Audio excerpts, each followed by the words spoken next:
আমি সেক্রেটারি মহোদয়কে বলেছি কোথার থেকে ফান্ড পাওয়া যায় যাতে আগরতলা শহরে আরও উড়াল পুল যেটাকে বলে সেটা তৈরি করা যায়। একটা আমাদের যে প্ল্যান এখন আছে, কতটুকু হবে সেটা যখন হবে তখন বোঝা যাবে।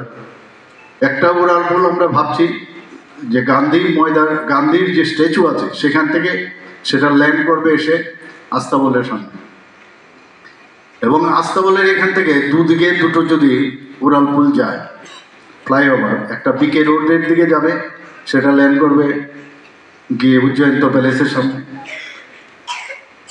আরেকটা হারাধন সংঘ হয়ে সেটাকে ল্যান্ড করবে IGM হাসপাতালের সামনে।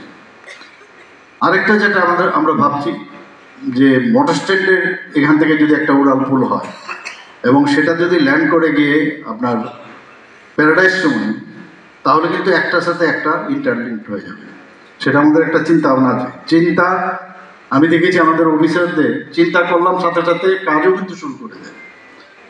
এর মধ্যে অনেক ওরা আমাদের কাছে প্রেজেন্টেশনও দিয়েছে। কিন্তু যাই কাজ হোক আপনাদের উপর ভিত্তি করে কিন্তু সেই প্ল্যানিংগুলো হয়।